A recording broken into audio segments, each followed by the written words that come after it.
इस गाने को बनवाने वाला सुनील अछाले कुसमिया वाले, रावत रिकॉर्डिंग स्टूडियो प्लस, संगीत जितेंद्र रावत।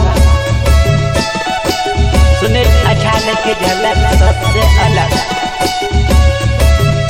एक बार मारी फोन करी, फोन पे लगा ले हमारी जोहार, जाते जाते भूल गए लागे हमारी जान, कहाँ वो कहाँ।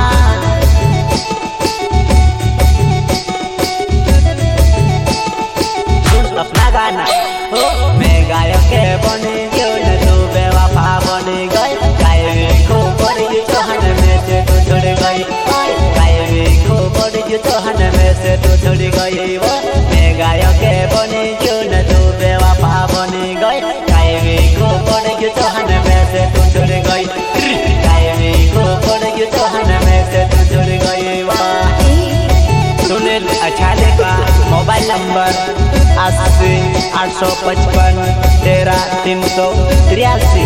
बेवफा याद आवे तो फोन कर दी।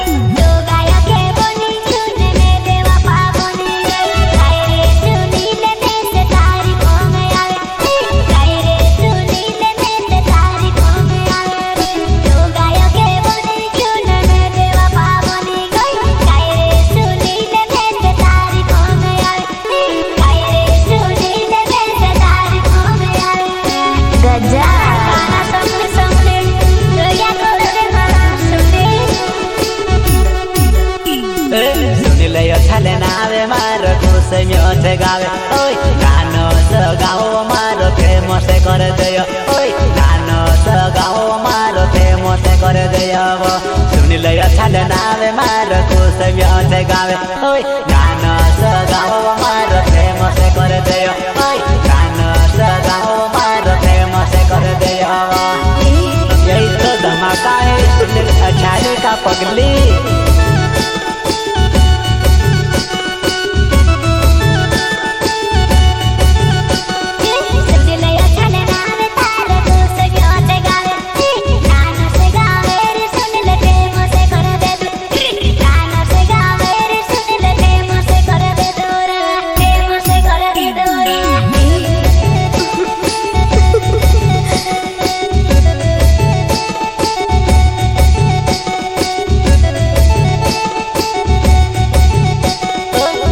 बाजार जाने करी न रोड रोड आव, ओय तुम्हें से देखाने पड़ी गाँव भराए रहिलेवा, तुम्हें से देखाने पड़ी गाँव भराए रहिलेवा। शिवना बाजार जाने करी न रोड रोड आव, तुम्हें से देखाने पड़ी गाँव भराए रहिले, ओय तुम्हें से देखाने पड़ी गाँव भराए रहिलेवा, गाँव भराए रहिलेवा। गजब मेरे जिगरिया दोस्तों अनिल जमरे, राकेश रावत, प्रदीप पटेल, लाइखेड़ी वाले, सिंगर सुनील अछाले कुसमिया वाले।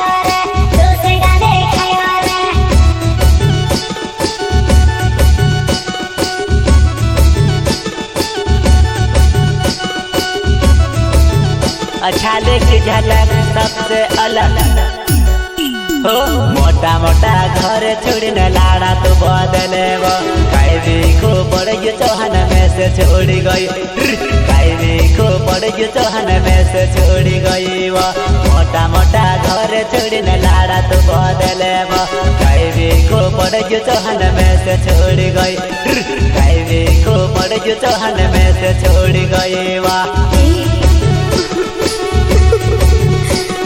ये तो रावत स्टूडियो का धमाका है पगली। सुन अपना गाना।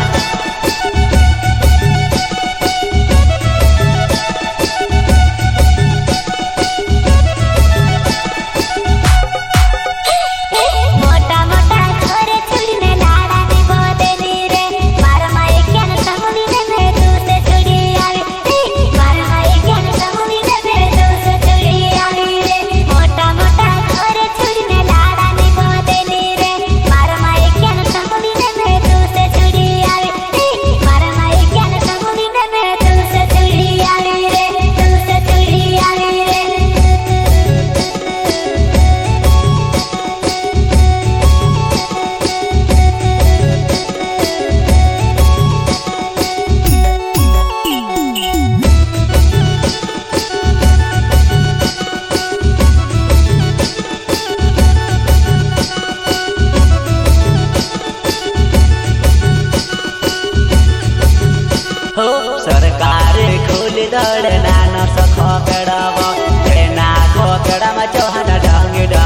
फिरे तेना खोकड़ा में चौहाना डांगी डांगी फिरे वो सरकारी खुली दौड़ नानो सा खोकड़ा वो तेना खोकड़ा में चौहाना डांगी डांगी फिरे तेना खोकड़ा में चौहाना डांगी डांगी फिरे वो डांगी डांगी फिरे वो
चौहान में से तू छोड़ गई वो मैं गायक के बनी क्यों न तू बेवफा बनी गई कायमी को पड़ गई चौहान में से तू छोड़ गई कायमी को पड़ गई चौहान में से तू छोड़ गई वो सुने अच्छा लगा मोबाइल नंबर 80 855 13 383 बेवफा याद आवे तू फोन कर